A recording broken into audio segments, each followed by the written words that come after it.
Welcome to the Take the North podcast. I'm David Haugh for the Mully and Haugh Show on 670 The Score. Dan Wiederer from the Chicago Tribune up at Halas Hall talking to you the day after the Bears' second straight home victory, 16-13 over the Carolina Panthers at Soldier Field, Thursday Night Football. The Bears now also 2-0 on Thursday Night Football. Dan, the day after, what do you think of the victory? What was the reaction like at Halas Hall? Is Matt Eberflus still cracking jokes? You sound like a guy that sat next to me in the press box at Soldier Field on Thursday night. I got you into that vintage Dan Wiederer positivity. You're pointing out that the Bears have won 2 straight at Soldier Field after going 392 days between home victories. You're pointing out that they are undefeated on Thursday Night Football this season. You're pointing out that they are 3-3 in their last 6 games and making improvements. What's gotten into you, David Haugh? Next thing you know, I'll be going on a rant about the quarterback situation. Who knows? I mean, that will be next for me. I don't know. That was fun on Thursday night. I think everybody had a good time, including the head coach. It's odd that Matt Eberflus kind of just lets his guard down a little bit post game, and so much is made out of it. And it was funny because he kind of created a situation. Studs to get ready because at halftime, Matt Eberflus walking back onto the field, or it was a halftime interview, and he said to the halftime sideline reporter that he had something up his sleeve. And then post game, of course, since we didn't really see anything that would qualify as up the Bears' sleeve or up Eberflus' sleeve in the second half, this is what it sounded like in the post game exchange in the interview room at Soldier Field. Did we see what was up your sleeve? Did you use it, or I don't know. What's up yours? What's up yours, Dan? Did we see what was up your sleeve? Did you use it, or I don't know. What's up yours? What was notable to me about that, David, is it was back and forth between Matt and Jason Leeser, and Matt seemed as proud of that comeback quip as he has of any defensive performance that his team has delivered in the last 27 games. He seemed genuinely giddy by the victory and had an opportunity to cut loose, and he cut loose like only Matt Eberflus can. And then later in the session, it was asked again. I think Herb Howard came in a little bit later and asked him. He had the same sort of reaction. So that must have been his pat response. But it looked like there is a question on what truly was up the sleeve that was going to come out. The Bears obviously never got to it. And you know, I joked in the press box on Thursday night that had they broken out some kind of trick play that went, you know, catastrophically bad, you know, some reverse pass that was fumbled and the Panthers took over and went in for a score, we would have been like, well, what in the heck was he doing telling the whole world that he had something up his sleeve that was about to come out? A guy who was so careful to protect competitive advantages walked out of the locker room at halftime almost, you know, genuinely euphoric about what they were about to pull out of their sleeve. And so I'm eager to see where that magic show leads us. It's got to go somewhere in the next couple of weeks, doesn't it? I don't know, because this is a team. Last night he's talking about having something up his sleeve. Their longest pass play was 16 yards. First play of the game. This is not a team that has much up its sleeve. I'm just glad that for their sake, they were able to pull it off and were able to change the subject, because they won that game because they couldn't afford to lose it. And I think that it was one of those games, maybe the last one they're going to be favored. Who knows, depending on what the Cardinals state is when they play them. But it was just one of those really difficult games to watch in terms of football aesthetics, but the Bears did what they needed to do and got the job done. Well, so this is like either the benefit or the drawback of going into a post-game locker room after a night like that, because you get a chance to see things through the player's eyes, through the team's eyes, and you get a little bit of a different perspective. I think we can all sit here today and agree that any sort of big picture interpretation of what that was on Thursday night is that it was nothing. You know, the Bears basically outlasted the worst team in the NFL that was without its best player, its number 2 receiver, and one of its starting cornerbacks. And they didn't do so in convincing fashion. And every time that you thought they had an opportunity to kind of sink their claws in that game and run away with it, they didn't. And I was waiting for the finishing touch. And the finishing touch essentially, David, was a Panthers drive at the end of that game where it took them 14 plays and 5.5 minutes just to position themselves for a 59-yard field goal attempt. And you're like, okay, like I guess that's the knockout punch that the Bears delivered there, was just enduring whatever the heck that was that Frank Reich and his staff were putting together, not really using the clock wisely, not moving the ball very well. It was really hard to watch because you wanted some sort of punctuation on the win, and then it just fizzled to an end, and you're like, okay, that's it. It's over. The Bears did a couple things well that led to the victory. I don't know how sustainable they are, but we are at the midway or just past the midway point of the season. We talk all the times about identity. We were talking on the Mully and Haugh show about what the Bears have accomplished at this point of the year. They play pretty good defense. They, when healthy, have been a very, I think, improved defensive unit. On Thursday night, they had 3 sacks, and the pass pressure was consistent. Montez Sweat had 8 pressures. Last time a defensive end was that active was Robert Quinn back in 2020. The secondary played together. All 5 of the guys, the nickel back included, with Kyler Gordon, Tyreek Stevenson, and Jalen Johnson, and the 2 safeties. They played very well on a string, and they were aggressive and they were active. And then the linebacking core, minus Tremaine Edmonds, Jack Sanborn can play. There's no doubt about it now, halfway into his second year. He's an NFL linebacker. Maybe he's a four-phase special teamer, but he can play. Now he's just got to work on those interceptions. But the bottom line is the Bears' identity is not necessarily what they maybe thought it would be going into the season. It's old school. It's a defensive-minded football team. They want to run the football well. They want to protect it, and they want to be more efficient and explosive because they have to be. Yeah. But I don't think beyond that it's very exciting. Well, so look, I got off track a minute ago, and I never finished the thought that I was originally trying to make. And so part of my post-game to-do list was making my way around that locker room. And I did feel kind of refreshed coming out of there because you spend time at Kairos Santos's locker, and you talk to a guy who was perfect on a night where he kind of needed to be perfect at Soldier Field. You talk about a guy who hits from 49 yards and then has that immediately wiped off the board by a penalty, and they go back to 54, and he feels fully confident and says that he used his first kick as kind of a teaching tool to play the wind properly because he didn't feel like the wind was affecting the ball as much as he thought it would, and he drills one from 54. And so this is a guy that continues to be a model professional. You walk over to the other side of the locker room and you talk to Deontay Foreman, who has taken full advantage of his opportunity with Khalil Herbert on injured reserve to be a engine for the Bears offense. And he scores the only offensive touchdown of the game last night on a night where he gets, north of 90 yards from scrimmage on a night where the Bears needed some production offensively to push them forward. And you say that's a model professional. You talk to Eddie Jackson on the defensive side of the ball, and he's expressing excitement about what they've been doing here in recent weeks. They've obviously made great improvements, kept the Panthers out of the end zone the entire night. Their only touchdown obviously was that 79-yard punt return from Amir Smith-Marset. And you just mentioned it. You have a defense that is playing a high quality level of football that is going to give you a chance to win games, which we couldn't say at all in the final 2.5 months of last season, or even the first month of this season. And so you say, okay, that's moving in the right direction. And so I think for me, it was like to see a bunch of model professionals in that locker room taking pride, even though it was an ugly win, in some of the things that they did to get that win. I think that there is a level of meaning to that. Now, again, like we're not going to draw grand, outlandish long-term projections on what last night was or wasn't. But that was a cool little perspective for me to get after 3 hours sitting next to you and Brad in the press box. And really, as our good friend Dion Miller said, it was a game worthy of a preseason date, right? Like it was one of those scratch your eyes out and hope that one team gets to 20 for some reason and then neither of them do, and you walk out of there going, what in the hell was that?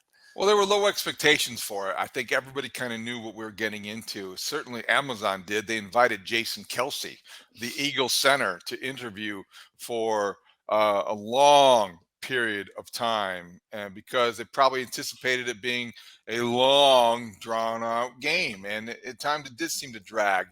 But you're right. You can't overlook. It is the NFL.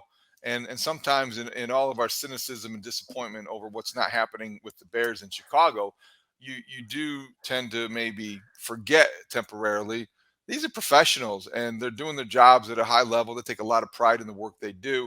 And guys like Foreman, and there are a lot of players that fit that category. Kyler Gordon would be on that list for last night's performance. That's probably his best game of the year, right? Yeah, I mean, he's just active, and you're feeling his presence, which I think is notable. Also thought it was really notable late in that game when our producer Adam Stadzinski called you up and said that his biggest takeaway of the night was that Tyson Bagent, an undrafted rookie out of Division II, was outplaying the #1 pick in the draft, Bryce Young from mighty Alabama. So I thought that was a neat concession that Studs made, perhaps opening the door for him to want to see more of Tyson Bagent as we get further along in the season. I think whoa, okay, hold on, guys. Whoa. I don't want no, we're not gonna have that out there. Come on now. No, that's okay. That's a good one. That's a good one. But no. That Was what I had up my sleeve. That's what I had up my sleeve. Oh, I like that.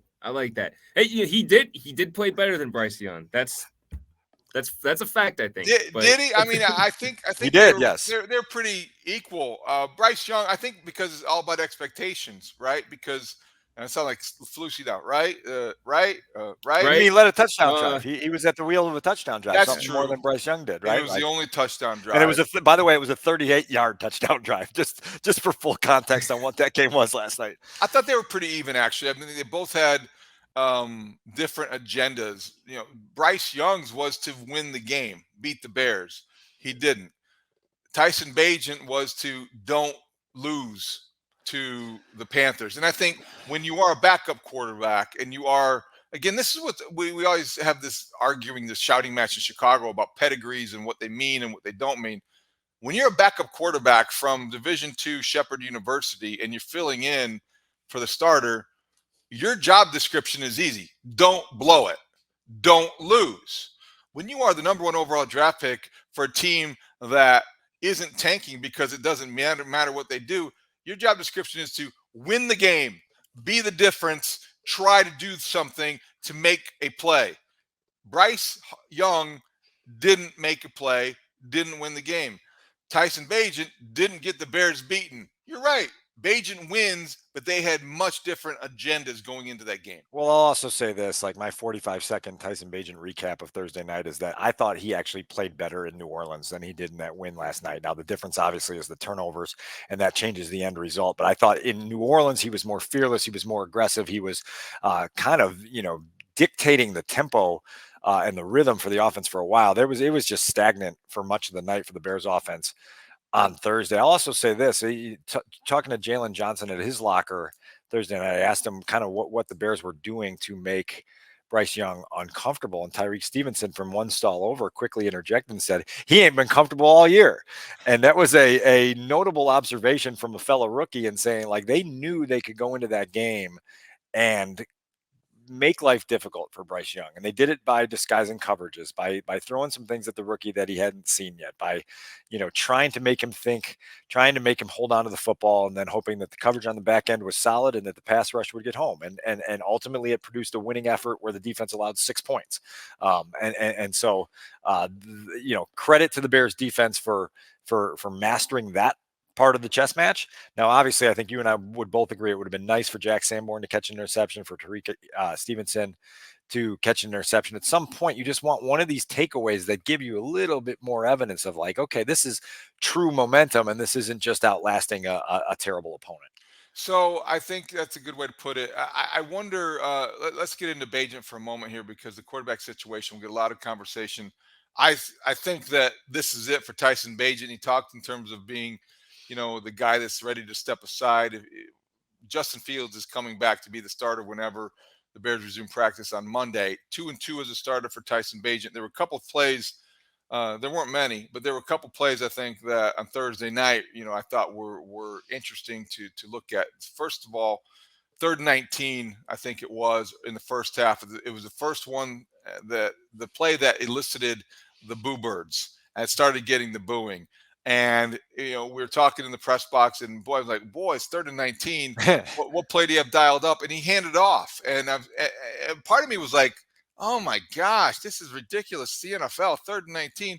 And then were like, well, what did you want him to do? It's Tyson Bagent. You're buried in your own territory. Of course they're going to do that. It's the Panthers. You don't want to make a mistake at that point in the game. And that's exactly fit in the game plan. I thought that was a very telling sequence, because he didn't throw a pass or have a completion more than 16 yards. He didn't turn the ball over, didn't take a sack. His job was to get out unscathed.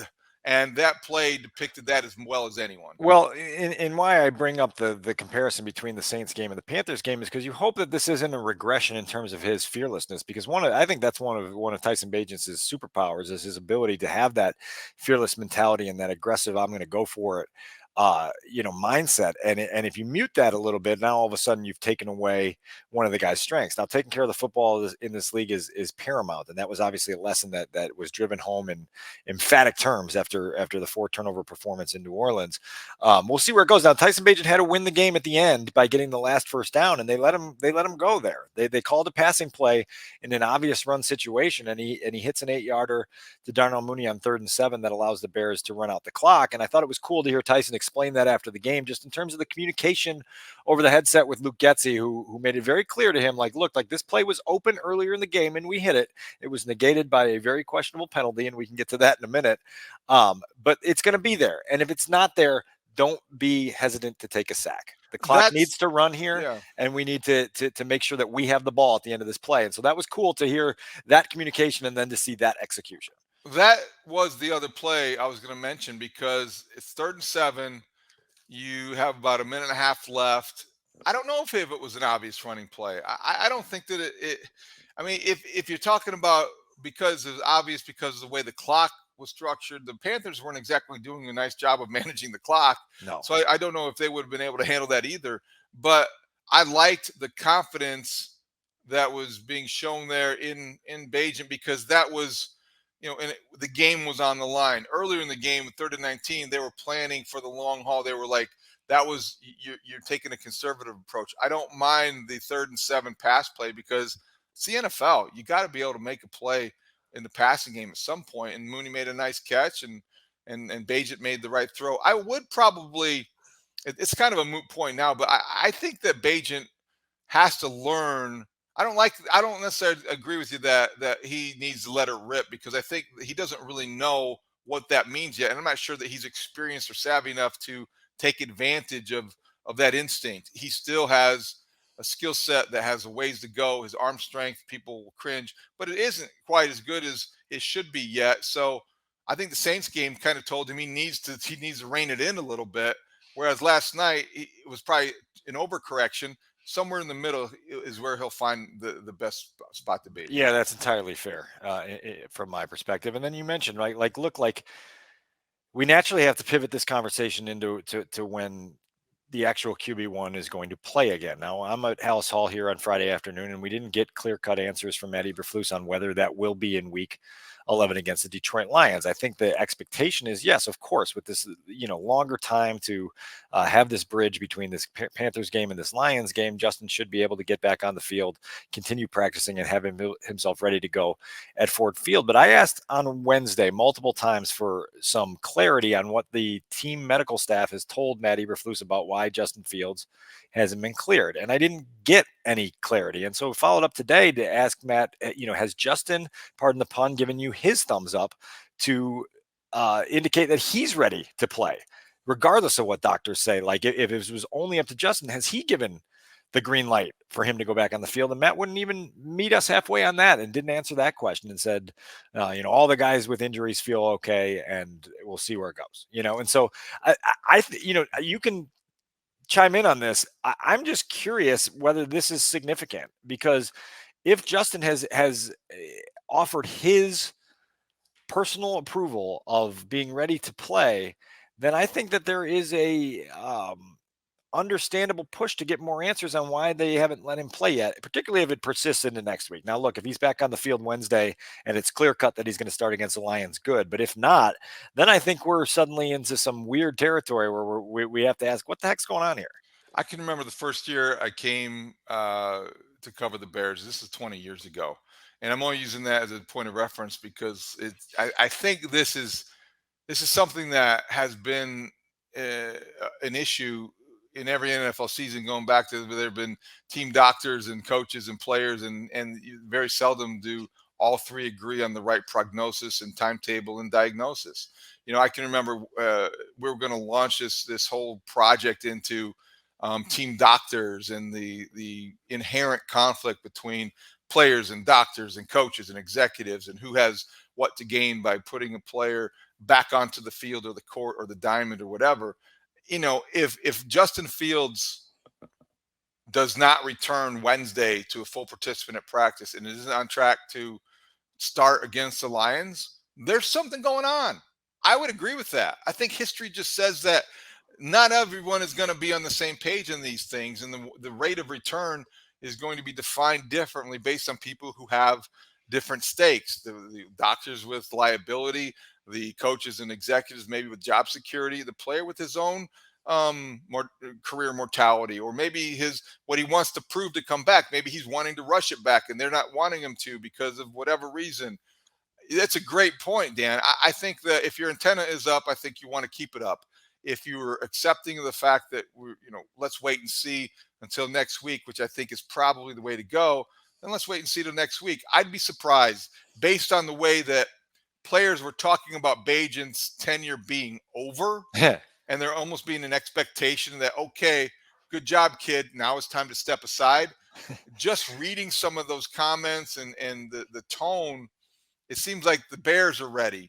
The Bears are prepared for Justin Fields to return. Yeah, and I mean, look, all signs point in that direction. And like I say, we'll get into it in week 11 and have a better understanding of where things are headed. Now, obviously, Justin would be headed back to Ford Field, which was the site of his last game of 2022, first day of 2023 on New Year's Day, and it was a disaster. A division game that the Bears got their teeth kicked in on.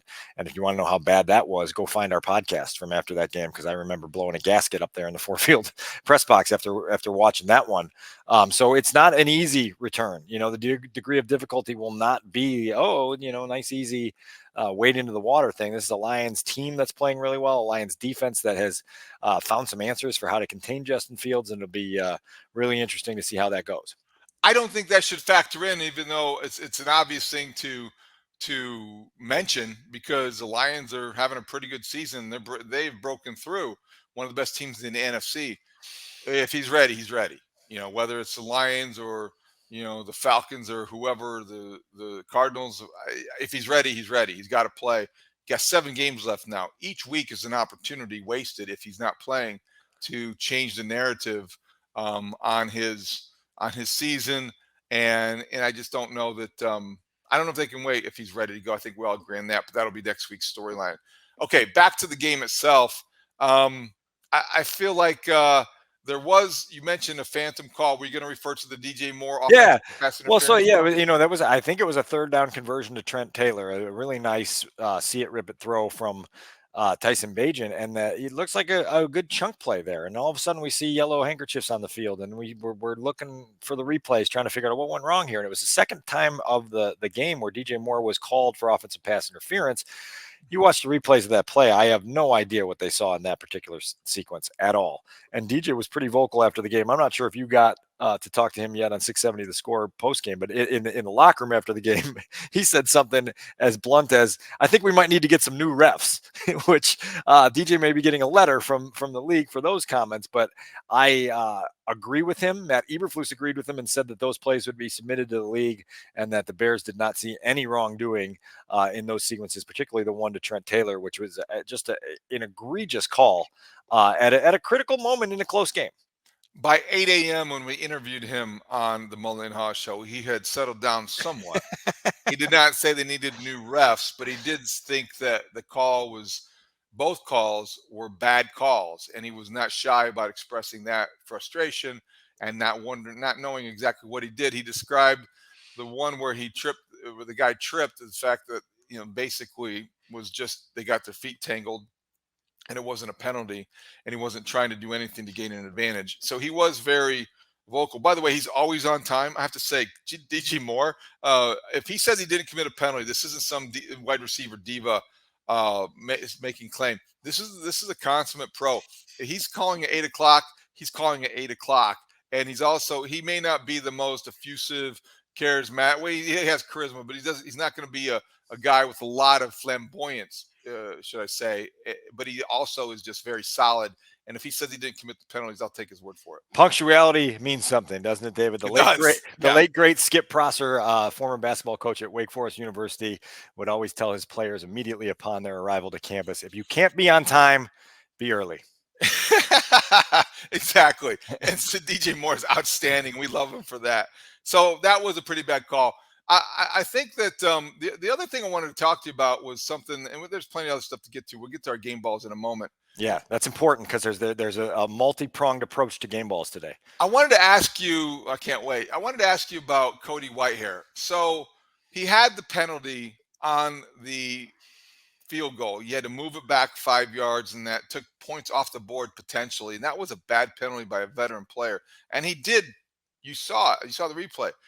I asked Olin Kreutz on Friday morning that once Nate Davis inevitably returns, and we don't know, he could be back then. I'm not quite sure what you think, but he's not in any window, so he could come back anytime, correct? Correct, yeah. When Nate Davis comes back, what do you do on an offensive line where the right side seems to be very much intact and a good chemistry, and they found something there with Tevin Jenkins and Darnell Wright? And Olin Kreutz thought that maybe Cody Whitehair would be the odd man out. And I thought that was an interesting observation from somebody who is an expert on offensive line. Yeah, and tapped in pretty well. That doesn't startle me at all because I think we know, kind of the investment that they made in Nate Davis and what they hope he can be. And they got to get a longer look at that. Now, look, like on Wednesday of this week, Courtney Cronin tried to get a status update on Nate Davis, trying to figure out if he's closer to getting himself back in position to even practice a little bit. And the only update we got from Matt Eberflus is that Nate is in good spirits. Well, good spirits don't help block 300-pound opposing linemen. And so you need to know if his foot is, his ankle is sturdy enough to stand on and then run on and then block on and then play a full football game on. So I'm not sure how close Nate Davis is. When that time comes, I think you're right in saying that has to be a longer discussion here at Hallis Hall so as not to disrupt a very positive bit of chemistry that has occurred on the right side of that line.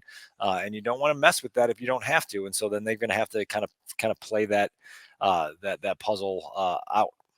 All right, let's give away some game balls. Let's bring in Adam Studzinski because the Bears don't win many games. They've only have 3 this year. So let's give out some game balls when they do. All right, Studs, we'll start with you. Who gets your game ball? All right, so I'm going to go with – I had to think about this one a little bit. I figured it had to be somewhere on the defense. And, Dan, I think I know where you're going with yours, but we'll get to yours. So I'm going to go with Kyler Gordon, the nickel corner. He was awesome yesterday. If he wasn't the best player on the field yesterday, he was in the top 3 or 4 best players on the field. Eight tackles total, 7 solo, had a pass defense. He was all over the place. And you're starting to see why, for those of us who weren't actually in camp, all you guys, Dan, were saying that he was maybe the best defender for the Bears at all of camp during the summer. So you're starting to see a little bit of that. So he was awesome yesterday. And so he gets my game ball. I thought that 6-yard tackle for loss on Miles Sanders early in that game was one of those tone-setting plays. It just lets the other team know that you're there. And Kyler Gordon has been letting opponents know he's been there since he's come back off IR. It's a good choice. How about you, Dan? I'm actually going to go and walk it over to the special teams corner of the locker room and give it to Cairo Santos because I just think that he has been. Love him. It's just, he's steady, and in a game like last night's, you need that steadiness. And I love talking to him about his process. And just the way that he steadies himself and to kind of, play the wind and feel like you're going to get something and then get something that you don't expect and then adjust on a longer kick that you absolutely need. And it looked like the Bears didn't take the lead in that game until the second half. So all 3 of those Cairo Santos first half field goals were huge and just keeping them in striking distance. And so that guy's steadiness has been meaningful. And it was certainly meaningful last night. That's a good one. Okay, I am going to go with Deontay Foreman. I think 21 carries, 80 yards, scored the only touchdown offensively in the game. And I think that, we talk about DJ Moore, and he downplayed to us on Friday morning and also after the game Thursday night, I know, about playing his former team and special feelings. I think Deontay Foreman was the opposite. I don't think there was any doubt about it that he felt some extra incentive playing against the Carolina Panthers, the team that cut him loose last year. And he played with that kind of purpose. And, you look at it, we went into the game, and for the previous, since he kind of took over, I think he's among the top 4 or 6 rushers in the NFL per game in terms of average yards per game. 21 carries last night, 80 yards. But that's not the only thing. At one point in time, it was like, where's D'Onta Foreman? Oh, he's in the injury tent. Oh, Yeah. he's still in the injury tent. He was in there for a while. Here he comes back from the injury tent, running over people again. So as the Bears sort of become this real old school, traditional smash mouth football team in their identity, it's something. D'Onta Foreman kind of epitomizes that as much as anything. So I think he's the guy that stands out. Maybe you didn't notice this, but D'Onta Foreman actually changed his shoes midway through the game because of the way he twisted his ankle. He felt like he needed a pair of cleats that had better support. So that was part of his adjustment process, was getting some new shoes, which was an interesting footnote out of the game. I'll also tell you this. I had lunch on Thursday afternoon before the game with Joe Person of The Athletic, who covers the Panthers. And he asked me point blank, he said, what do you think of D'Onta? I said, I kind of like the dude. And he said, yeah, we loved him here. Like, he's just a dude who goes about his business the right way all the time. And it's been very consistent here in Chicago with a guy who waited for his opportunity, seized his opportunity, and is willing to take it for as long as it lasts. Who knows what happens when Khalil Herbert's back on the 53-man roster, but I think D'Onta Foreman has given this team a lot of what they need. And it's what we talked about earlier, just that model professionalism to keep your head down and keep working. And it's a second year in a row. We've kind of followed the same script, kind of written off, underutilized, inactive, and then an injury happens. He becomes the main guy. Now, looking over the final 7 games, he's a big part of how the Bears are going to try to establish their identity, establish the running game, and maybe, we haven't really seen a lot of him with Justin Fields. Yeah. They really haven't played a lot together, have they? So I wonder how that's going to go in terms of the more comfortable Foreman feels in this offense with the Bears, and now Fields comes back. That could be a pretty good combination. It'll be interesting. It'll be interesting to watch. Now, I did promise that this was going to be a 2-pronged game ball presentation here. Well, Studs has got some audio ready for us because the head coach of the Chicago Bears, Matt Eberflus, gave the game ball to 24 players. He gave it to the entire defense in a post-game locker room speech that has to be heard to be believed. Go back to the game now. The game. Hey, great passion. Right? Great fight, right? That's what we always do. But what we did was what? We did what it takes to win. We did what it takes to win, right? We took care of the ball, right? Almost got a takeaway at the end there. We ran the ball well, right? They had 43 yards rushing, I believe. Okay? All right? And a great finish, right? We finished it out the right way. All right? So, excellent job by everybody. All right? And I'm actually going to give the game ball to the damn entire defense.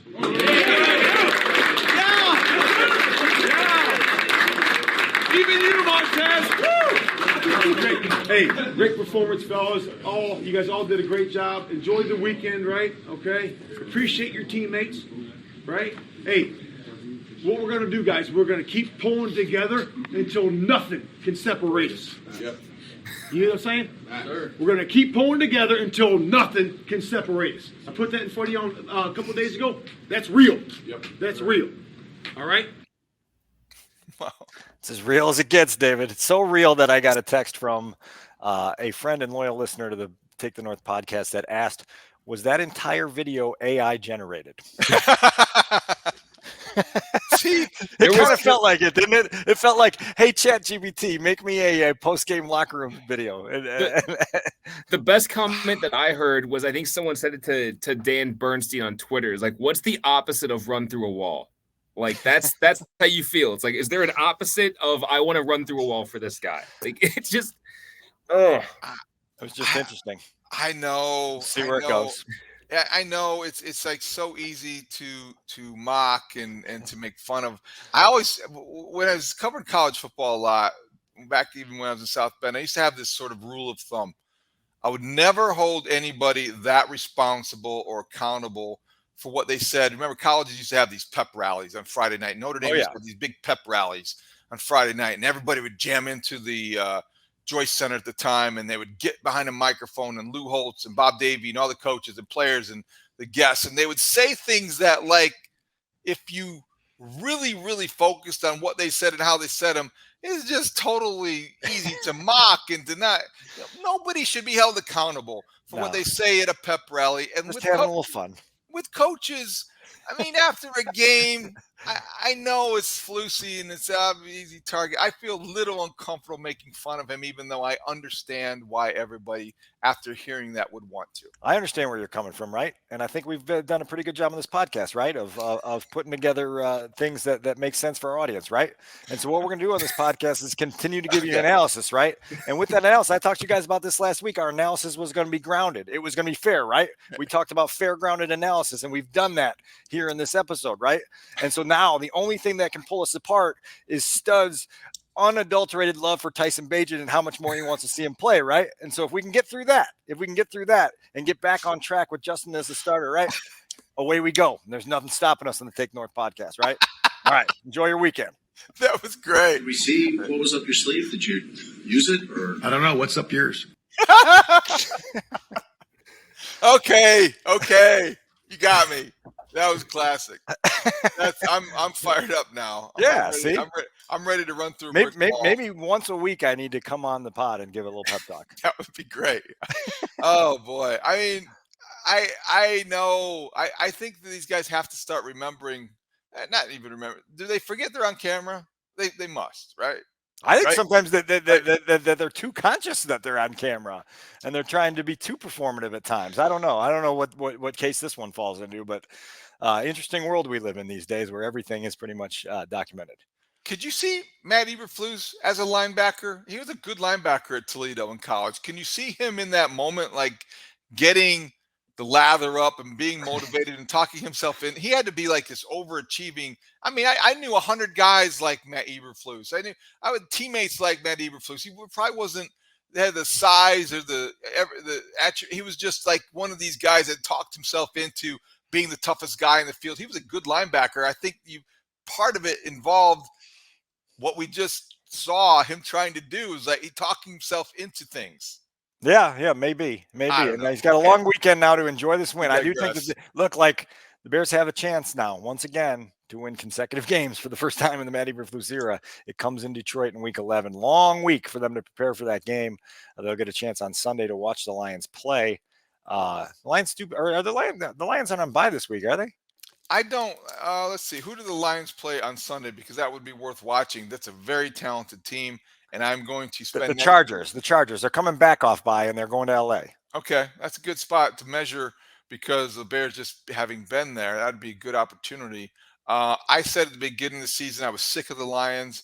I stand by that. I mean, can still be sick of the Lions. I think I underestimated them in terms of how good they might be. They've got a ton of speed and talent and skill, and they have a heck of a defensive end in Hutchinson, and they've got a heck of a right tackle in Sewell. And I think you look at the other ways that Jared Goff has changed his team. They're dangerous. And Dan Campbell has pushed all the right buttons. So yeah, it's going to be a fun week of preparation and a good measuring stick for the Bears, who need to beat a division opponent, who need to win 2 games in a row. Who need those 2 things are something that Matt Eberflus never has done as a head coach of the Bears. So that will be next week's storyline.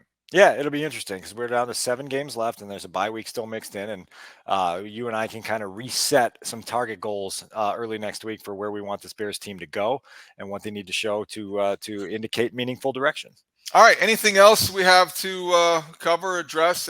Any other coaches that we found on a hot mic? Anything? No, I mean there'll probably be a lot more this weekend. We'll have access to all of those, and we can blend them together and come up with a best of clip. And I'm always happy to perform for you guys. So whenever you need something, I love that. That was a really good impromptu Take the North little pep talk, and now I'm inspired. But I think we're all out of time. All right, so we'll be back here. You can get this on the free Odyssey app or wherever you get your podcast. You can watch us on 670 Scores YouTube page. We'll be back next week at the same type of podcast schedule, Tuesday morning and Friday morning. And then the Bears get ready to go to Detroit to play the Detroit Lions at Ford Field on the following Sunday. So for Adam Sadzinski and Dan Wiederer, I'm David Haugh. Thank you for listening to the Take the North podcast. Great talk. See you out there.